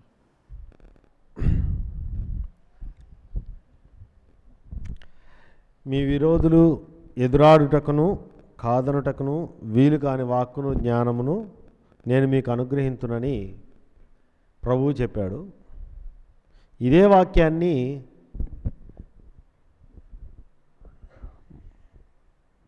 క్రైస్తవులు అనేక మంది చదివి మాదే కరెక్ట్ జ్ఞానం, ఈ జ్ఞానం ముందు మీరు నిలబడలేరు అని వారికి తెలిసిందే ఎదురాడని జ్ఞానం అనుకునే అవకాశం ఉంది. అంటే ఎవరు క్రైస్తవులే కాదు, ముస్లింలైనా హిందువులైనా మాకు తెలిసిన జ్ఞానమే ఎదురాడని జ్ఞానం, ఎవరు దీన్ని ముందు నిలబడలేరు, ఇదే రైట్ అనుకునే వారు ఈ భూమి మీద ఉన్నారా లేరా? అనేక మంది అదే దిశలో ప్రయాణం చేస్తూ ఉన్నారు. ప్రతి మతంలో కూడా వారు విశ్వసించినది, వారికి తెలిసినది ఇదే రైట్ అనుకునే వాళ్ళు ప్రతి మతంలో ఉన్నారు. మరి అది రైటా రాంగా అనేది ఎలా తెలుస్తుంది?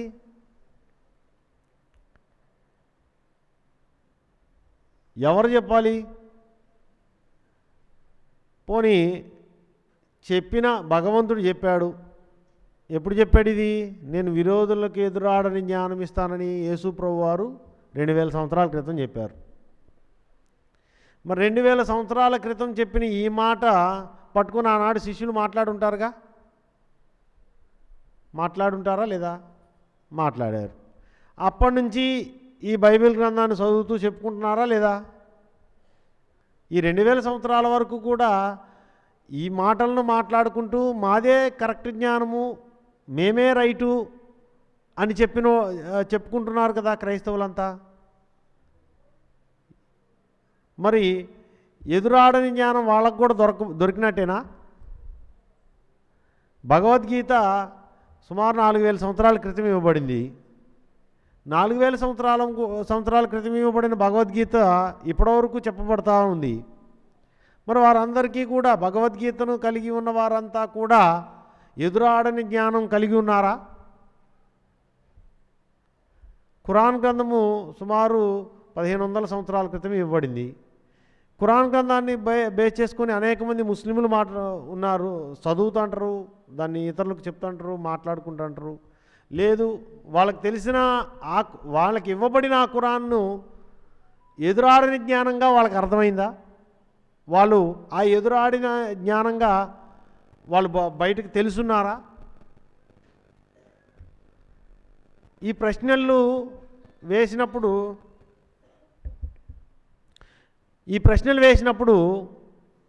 ఈ ఎదురాడని జ్ఞానం క్రైస్తవుల దగ్గర, ముస్లింల దగ్గర, భగవద్గీత నమ్మే హిందువుల దగ్గర ఉన్నప్పుడు ఎందుకు ఒకరికొకరికి సఖ్యత లేకుండా వ్యతిరేకంగా ఒకరి మీద ఒకరు ద్వేషించుకుంటూ దూషించుకుంటూ మాదే రైట్ అనే పరిస్థితులు ఉన్నారు? వీళ్ళెళ్ళి వాళ్ళ ఒక డిబేట్లను పెట్టుకుంటున్నారు.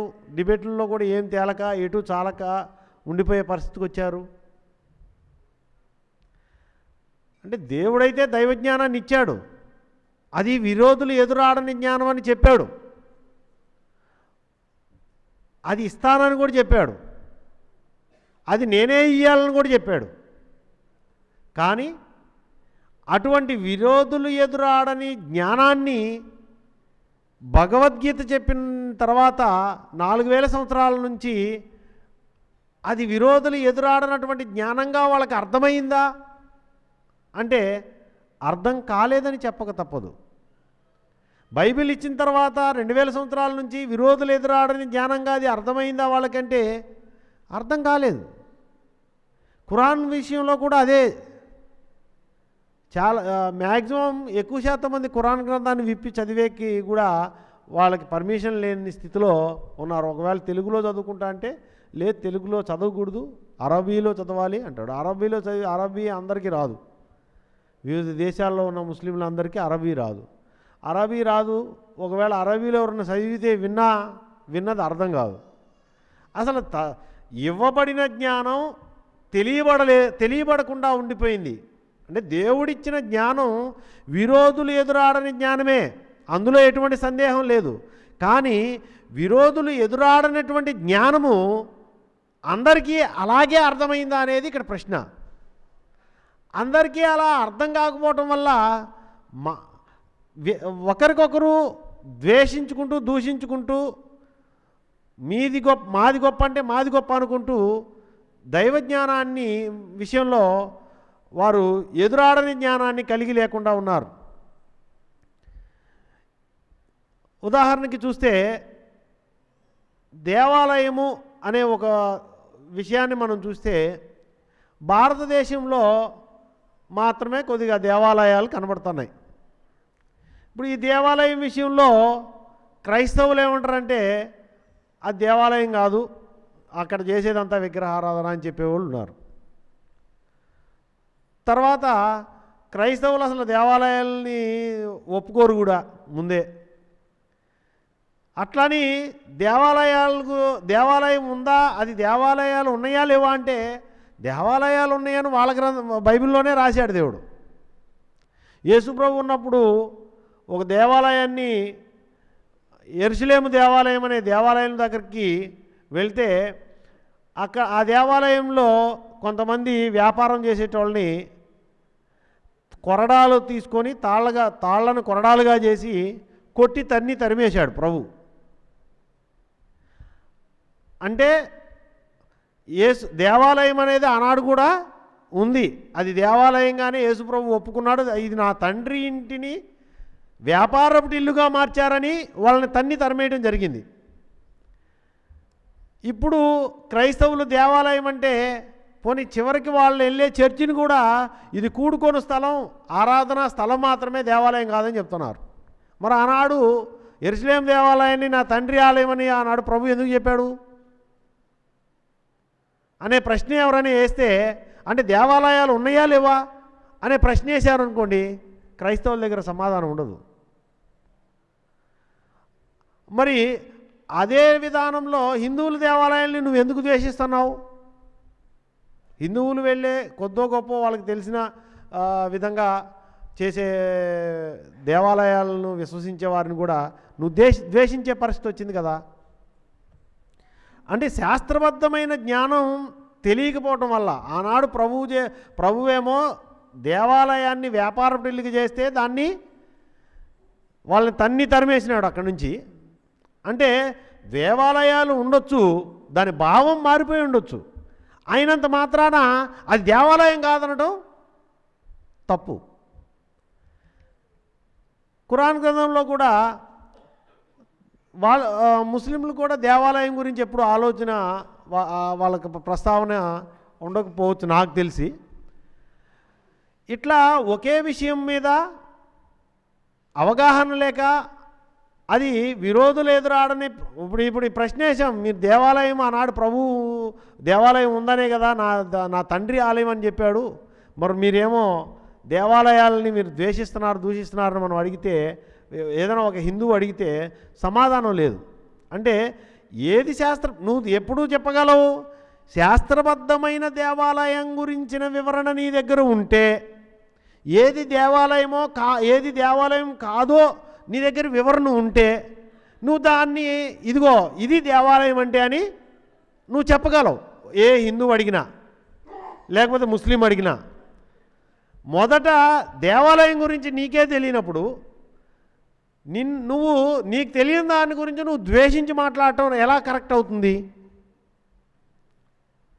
అది తప్పు అవుతుంది. ఎందుకంటే నీకే దేవాలయం గురించి, నీ గ్రంథంలో ప్రభువు చెప్పిన దేవాలయం గురించి నీకే తెలియనప్పుడు, అంటే దేవాలయం నా తండ్రి ఆలయం అని ఆనాడు ప్రభువు చెప్పిన దాని గురించి నీకే తెలియనప్పుడు, ఏది దేవాలయం అనబడుతుంది ఏది దేవాలయం కాదు అనే వివరం నీకే లేనప్పుడు నువ్వు దాన్ని పూర్తిగా ఖండించటము ద్వేషించడము తప్పు. ఈ విధంగా అంటే నీ గ్రంథంలో ఉన్న విషయం పట్ల నీకు అవగాహన లేనప్పుడు నువ్వు దాన్ని ఎలా ఎదుటివారిని ఖండించగలవు? నీకే ముందు తెలియనప్పుడు ఎదుటివారిని ఖండించే అవకాశం ఉందా? లేదు. కానీ ఇక్కడ యేసుప్రభు ఏం చెప్పాడంటే, విరోధులు ఎదురాడని జ్ఞానాన్ని కాదనుటకును ఎదురాడుటకును కాదనుటకును వీలు కాని వాక్కును నీకు ఇస్తా అన్నాడు. అంటే దేవుడిచ్చిన జ్ఞానము శాస్త్రబద్ధమైనది, దాన్ని ఎవరు ఖండించలేరు. ఎక్కడ లోపం వస్తుంది? దేవుడిచ్చిన జ్ఞానాన్ని నువ్వు అర్థం చేసుకోవడంలో విఫలమైపోయి, ఇప్పుడు ఈనాడు కూడా చాలామంది మాట్లాడుతున్నారు మందిరము గురించి, మందిరానికి వెళ్ళాల్సిన పనిలే, అక్కడ అది లేదు ఇది లేదు అని చెప్తున్నారు. ఏం లేకపోతే దేవుడే ఎందుకు పెట్టినాడు అంటే, దేవాలయమును గురించి తక్కువ చేసి కానీ దేవుడు పెట్టిన విధానాన్ని నువ్వు ఎప్పుడైతే తప్పుగా మాట్లాడతావో మనుషుల పట్ల నువ్వేం మాట్లాడినా నీకు ఏమీ క్షమించే పాపమే వస్తుంది. కానీ దేవుడు పెట్టిన దేవాలయం విషయంలో కానీ దేవాలయంలో దేవుడు పెట్టిన విధానం విషయంలో కానీ నువ్వు తప్పుగా మాట్లాడితే నీకు క్షమించరాని పాపం వస్తుంది. అది మాత్రం గుర్తుపెట్టుకోవాలా. స్వలాభం కొరకు వ్యాపారాలు చేసుకోవడానికి దేవుని విధానాన్ని మీరు ఉపయోగించుకుంటే, లేకుంటే మీ స్వలాభం కోసం చేస్తే దేవుని విషయంలో మీరు ఇబ్బందులు పడతారు. అది మాత్రం ఖచ్చితంగా ఆనాడు ప్రభు ఎలాగైతే కొరడాలతో కొట్టి తరిమేశాడో అదే పరిస్థితి మీకు కూడా వస్తుంది. అందులో ఎటువంటి సందేహం లేదు. కాబట్టి దేవుని ఆలయం విషయంలో మాత్రం ఎవరైనా సరే ఒళ్ళు దగ్గర పెట్టుకోవాలా, జాగ్రత్తగా ఉండాలా. అందులో ఎటువంటి సందేహం లేదు, మారు మాట లేదు. కాబట్టి అంటే ఒక చిన్న దేవాలయం అనే విషయంలోనే విరోధులు ప్రశ్నిస్తే ఎదురించి మాట్లాడితే దానికి సమాధానం చెప్పలేని స్థితిలో ఉంటే అది సత్యబద్ధమైన శాస్త్రబద్ధమైన జ్ఞానము కాదు. కాబట్టి ఏది శాస్త్రబద్ధమైన జ్ఞానమో, ఏది విరోధులు ఎదురాడినటువంటి జ్ఞానమో ప్రతి ఒక్కరు తెలుసుకోవాలి. అది ఎక్కడ దొరుకుతుంది, ఎవరి దగ్గర ఉంది, ఎవరు ఇయ్యగలరు అనేది కూడా తెలుసుకోవాలి. ఇక్కడ భగవంతుడు మాత్రమే, దేవుడు మాత్రమే ఆ విరోధులు ఎదురాడని జ్ఞానాన్ని ఇవ్వగలడు. ఏ మనుషులు ఇవ్వలేరు. అది కనీసము విజ్ఞతతో ఆలోచిస్తే తెలుస్తుంది. ప్రతి మనిషి చెప్పేది దైవజ్ఞానం అనుకుంటే నువ్వు పొరపాటు పడతావు. నువ్వు వక్ర మార్గంలో దేవునికి దూరమయ్యే అవకాశమే ఎక్కువ ఉంటుంది. అది శాస్త్రబద్ధమైన జ్ఞానమా కాదా అని పరిశీలించి చూసుకోమని చెప్పినాడు దేవుడు. నేను ఏది చెప్తే అది రైట్ అని మీరు అనుకోవద్దు. అది శాస్త్రబద్ధమా కాదా అని ఆలోచించుకోండి అని సాక్షాత్తు దేవుడు భగవంతుడిగా వచ్చి చెప్పినప్పుడు నువ్వు వినే జ్ఞానాన్ని శాస్త్రబద్ధమా కాదని ప్రతి క్షణం ప్రతిదినం పరిశీలన చేయకపోతే, విచక్షణ లేకపోతే నువ్వు తప్పుదోవ పట్టే అవకాశం ఉంటుంది. ప్రతిదీ జ్ఞానం అనుకొని పొరపాటు పడే అవకాశం ఉంటుంది. అది విరోధులు ఎదురాడని జ్ఞానమా కాదా అనేది నీకు తెలియనప్పుడు ప్రతిదీ జ్ఞానం అనుకొని తప్పుదావులో ప్రయాణం చేసే అవకాశం ఉంది. కాబట్టి ఈ దైవజ్ఞానం విషయంలో ఎక్కువ పొరపాటు పడే అవకాశం ఉంది. మొన్న కూడా మనం మాట్లాడుకున్నాం ధర్మము అంటే దానము అనే విషయంలో. మీకు కలిగిన వాటిని ధర్మము చేయడం అన్నప్పుడు కలిగినవి అంటే డబ్బో ప్రపంచ విషయాల్లో కలిగినవి అనే అర్థములో తీసుకోవటం వల్ల ధర్మానికి ఉన్న అర్థం మారిపోయింది. ధర్మము అంటే శాస్త్రబద్ధమైనది ధర్మము, ఎవరు ఖండించలేనిది ధర్మము. ఒక 2 రెళ్ళు 4 అన్నారనుకోండి, 2 రెళ్ళు 3 అంటే అది రైట్ అవుతుందని వాడు అనుకుని ఉండొచ్చు. కానీ దానికి ఒక శాస్త్రబద్ధత ఉంది. దాన్ని ఆ శాస్త్రబద్ధంగా దాన్ని పరిశీలన చేసినప్పుడు 2 రెళ్ళు 4 అనే తేలుతుంది చివరికి. అది ఏదైనా 6 శాస్త్రాల్లో ఏ శాస్త్రంలోనైనా సరే చేసే పనిలో శాస్త్రబద్ధత, మనం తెలుసుకున్న జ్ఞానంలో శాస్త్రబద్ధత లేకపోతే అది ఎదురాడని జ్ఞానంగా ఉండదు. కాబట్టి దైవజ్ఞాన విషయంలో మరింత జాగ్రత్తగా ఉండాలి. బైబిల్లో అయితే మీలో అనేకులు బోధకులు కాకుండుడి, బోధకుడైన వాడికి మరి కఠినమైన తీర్పు ఉందని చెప్పాడు ఒక భక్తుడు. అంటే బోధకుడు అనేక మంది బోధకులు అయ్యారనుకోండి, ఎవడిష్టం వచ్చినట్టు వాడు చెప్పుకుంటూ పోతా అంటాడు. చివరికి వాడికి 2 తీర్పు ఉండి రెండింతల నరకం అనుభవించే పరిస్థితి వస్తుంది మనకి. కాబట్టి జ్ఞానం అనేది ఒక దైవ జ్ఞానము దేవుడికి తప్ప ఎవరికి తెలియదు. దేవుని జ్ఞానం దేవుడే చెప్పాలి. అటువంటి దేవుడు చెప్పినటువంటి నిర్మించినటువంటి ఆలయాన్ని కానీ దైవజ్ఞానాన్ని కానీ వ్యతిరేకిస్తే, లేకపోతే దానికి వ్యతిరేకంగా ప్రవర్తిస్తే ఎప్పుడైనా సరే అది శాస్త్రబద్ధంగా ఉండదు. వారి ప్రవర్తన అది కర్మను తీసుకొచ్చేదై ఉంటుంది. అది కర్మలను కాల్చకపోగా కర్మలను తెచ్చిపెట్టేదై ఉంటుంది. అది దైవ విషయంలో జ్ఞాన విషయంలో వచ్చే కర్మ అది 2 శిక్షను అనుభవింపజేసేదై ఉంటుంది. కాబట్టి మీరు జ్ఞానం విషయంలో జాగ్రత్త అని స్వామివారు ఒక మీటింగ్లో కూడా చెప్పారు. ఎక్కడైనా నువ్వు ఎట్టైనా ఉండు ప్రపంచంలో, జ్ఞానం దగ్గర మాత్రం జాగ్రత్త. ఈ జ్ఞానం విషయంలో జాగ్రత్తగా ఉండకపోతే, ఆనాడు వీరబ్రహ్మ గారు చెప్పారు, ప్రబోధాశ్రమానికి వ్యతిరేకంగా ఉన్నవాడు ధూళి అయిపోతాడని. అవి తీరే వాక్యాలు అవన్నీ. కాబట్టి నిలబడలేరు, ఎక్కడ నిలబడలేరు. మీకు నిలబడటకు కూడా చోటు ఉండదు. ఎందుకంటే శాస్త్రబద్ధమైనది దేవుడే శాసించి రాయించిన గ్రంథాలతో కూడుకున్న జ్ఞానం ఇక్కడి నుంచి బయలు వెళ్తుంది. కాబట్టి అటువంటి జ్ఞానాన్ని సాధ్యమైతే శక్యమైతే తెలుసుకో, ఆచరించడానికి ప్రయత్నం చేయి. అంతేగాని దాన్ని అనుకూలంగా మలుచుకొని బోధనలు చేసే కానీ, అనుకూలంగా మలుచుకొని బతుకు తెరువుకు వాడుకోవడం కానీ, అనుకూలంగా మలుచుకొని ఏదో స్వలాభం కోసం ప్రయత్నించడం కానీ చేస్తే దానికి ఖచ్చితంగా 2 శిక్షణ అనుభవించవలసిన పరిస్థితి ఉంటుంది. కాబట్టి జ్ఞానం దగ్గర జాగ్రత్త. మనం కూడా ఎందుకు జాగ్రత్తగా ఉండాలి అంటే, ప్రతి ఒక్కరు జాగ్రత్తగా ఉండాలి. నాకు తెలిసిందే జ్ఞానం అనుకుంటే తప్పు. విరోధులు ఎదురాడని జ్ఞానాన్ని మనం పొందినప్పుడే విరోధులు ఎవరైనా విరోధులు ఎదురాడితే వారికి సరిగ్గా మనం సమాధానం చెప్పగలం. లేకపోతే వాడు చెప్పిందే రైట్ అని మనం వాడికి దగ్గరికి పోయే అవకాశం ఉంది. కాబట్టి దైవజ్ఞానాన్ని మనకి 100 గ్రంథాలలో వివరించి రాశారు స్వామివారు. 3 గ్రంథాలను ఏకం చేసి 3 గ్రంథాలలో ఉన్న సారాన్ని రంగరించి 100 గ్రంథాలలో కంటే 100 గ్రంథాలను రాసి పెట్టినప్పుడు అందులో ఉన్న జ్ఞానాన్ని అర్థం చేసుకొని స్వామి రాసిన ఉద్దేశాన్ని, ఆ భావాన్ని తెలుసుకోవడానికి ప్రయత్నం చేయండి. మనుషుల మీద ఆధారపడాల్సిన అవసరం లేదు. 200కు పైగా ప్రసంగాలు చెప్పి 100 గ్రంథాలకు పైగా జ్ఞానాన్ని రాసి మనకిచ్చి దీని ప్రకారం తెలుసుకోండి, నడుచుకోండి అని చెప్పినప్పుడు ఇందులో అన్నీ అర్థమైనట్టు, ఈ 200 మీటింగ్ల సారము, ఈ 100 గ్రంథాల సారం తెలిసిపోయినట్టు, ఇంకేదో కొత్తది కావాలన్నట్టు, నాకు కొత్త జ్ఞానం కావాలా అనే ఉద్దేశంలో మనుషులు బతుకుతూ ఉంటారు. నీ తలకాయలో ఉన్న 15 కనిపించని భాగాల గురించే నీకు తెలియదు. పంచతత్వములను పంచీకరించక మంచి అని వేమన భగవానుడు చెప్పిన మాట ప్రకారము నీ శరీరంలో ఉన్న యంత్రాంగం గురించి నీకు తెలీదు. ఇంకెక్కడో కొత్తది తెలుసుకుంటాక ముందు నీ శరీరంలో పైన ధ్యాస పెట్టి నీ పంచీకరణ గురించి ముందు తెలుసుకో, చాలు. నీ జీవితం ధన్యమైనట్టే. నీకు ఇవ్వబడిన జ్ఞానం నీకు బాగా అర్థమైనట్టే. ఆ పంచీకరణ అంటే ఏంటో తెలీదు. కొత్త జ్ఞానం కొత్తది కావాలని బయట చూపుతో పోవాల్సిన అవసరం లేదు. నీ లోపల చూపు. గీత అంటే హద్దు. ఇందాక ఖురాన్ గ్రంథంలో హద్దును మీరకండి అన్నాడు. ఈ శరీరాన్ని మీరిపోవద్దు. భగవద్గీత అంటే హద్దు. ఆ హద్దును మీరి బయటకు పోవద్దండి. మీరు పోతే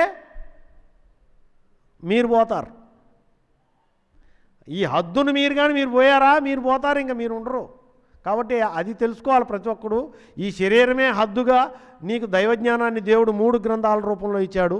ఈ 3 గ్రంథాలలో ఉన్న జ్ఞానాన్ని తెలుసుకొని ఆచరించడానికి ప్రయత్నం చేసినప్పుడే, ఈ జ్ఞానం తెలిసినప్పుడే నీకు పరిపూర్ణంగా ఎప్పుడైతే తెలియబడుతుందో అప్పుడు విరోధాలు ఎదురాడని జ్ఞానిగా నువ్వు మారుతావు. లేకపోతే నువ్వు కూడా అసంపూర్ణుడివే. విరోధులు ప్రశ్నిస్తే జవాబు చెప్పలేనప్పుడు నీకు కూడా పరిపూర్ణమైన జ్ఞానం రానట్టే. కాబట్టి ఆ పరిపూర్ణమైన జ్ఞానం తెలుసుకోవడానికి ప్రయత్నం చేయండి. ఆ విరోధులు ఎదురాడని జ్ఞానం దేవుడు ఇచ్చాడు. ఆనాడు 4000 సంవత్సరాల క్రితం భగవద్గీత ఇచ్చిన, 2000 సంవత్సరాల క్రితం బైబిల్ ఇచ్చిన, 1500 సంవత్సరాల క్రితం ఖురాన్ ఇచ్చిన మనకు తెలియలా. కానీ ఈనాడు శ్రీ శ్రీ శ్రీ ఆచార్య ప్రబోధానంద యోగీశ్వర్ల వారు ఇచ్చినటువంటి ఆ 3 గ్రంథాలలో ఉన్న వివరము ద్వారా మనం తెలుసుకోగలిగాం. మనకి తెలుసుకునే అవకాశం ఏర్పాటు చేశాడు దేవుడు 3 గ్రంథాల వివరం తెలియజేసి. కాబట్టి ఇప్పుడుంది, నీకు అర్థం చేసుకునే అవకాశం ఇప్పుడుంది. అర్థం కాకపోతే నువ్వు సేవ చేసుకొని మంచి బుద్ధిని దేవుడిని కలుగు చేయాలని వేడుకో. అర్థం చేసుకునే బుద్ధి కావాలని దేవుడు ఇస్తాడు. జ్ఞానం విషయంలో ఏ ఆటంకము లేదు. పాస్తులు ఇటువంటి ప్రపంచ విషయాల్లో అయితే దేవుడు ఏం చేయడు. కానీ దైవజ్ఞానం విషయంలో మాత్రం నీకు సంపూర్ణ స్వేచ్ఛ ఉంది. నువ్వు ఏది అడిగినా నీ శ్రద్ధను బట్టి ఆ జ్ఞానం నీకు లభిస్తుంది. కాబట్టి శ్రద్ధావాన్ లభతే జ్ఞానం అని చెప్పినట్టు శ్రద్ధ పెట్టుకొని నువ్వు ఎంత అడిగినా కానీ నీకు హద్దు లేకుండా తాగనైనంత తాగొచ్చు. ఇది సముద్రం అన్నాడు. కుదిరితే మొత్తం తాగు, లేకపోతే చెంబుడన్న తాగు. కానీ తాగే వాళ్ళు మాత్రం ఆటంకపరచొద్దు, ఇబ్బంది పడతావు. ఇది మాత్రం దీనికి వ్యతిరేకంగా ఎవడున్నా వాడు ధూళి అయిపోయే అవకాశం ఉంది. కాబట్టి ఈ విరోధులు ఎదురాడని ఈ జ్ఞానానికి ఇంత శక్తి ఉంది. ఆ శక్తి కలిగిన జ్ఞానం దగ్గర మాత్రం జాగ్రత్త. మిగతా బయట నువ్వు ఏ సావన్నా చావు, కానీ జ్ఞానం విషయంలో జాగ్రత్తగా ఉండాలా. ఆ విరోధులు ఎదురాడని జ్ఞానం మన దగ్గర లేకపోతే మనం కూడా వాడు చెప్పిందే రైట్ అనుకొని పొరపాటు పడే అవకాశం ఉంటుంది. కాబట్టి దైవజ్ఞానాన్ని పరిపూర్ణంగా శ్రద్ధ కలిగి ప్రతి ఒక్కరూ తెలుసుకొని, ఈ శరీరంలో ఏమే హద్దు కాబట్టి ఈ శరీరంలో ఉన్న జ్ఞానం తెలుసుకోవడానికి ప్రయత్నం చేయండి. ఆ విధానంలో ప్రతి ఒక్కరు ముందుకు పోవాలని, ఇంత విరోధులు ఎదురాడినటువంటి జ్ఞానాన్ని అందించినటువంటి శ్రీ శ్రీ శ్రీ ఆచార్య ప్రబోధానంద యోగేశ్వరుల వారి పాదపద్మలకు నమస్కరిస్తూ ఇంతటితో ఈ ముస్లిం క్రైస్తవుల జ్ఞాన చర్చను ముగించడం జరుగుతుంది. అందరికీ నమస్కారం.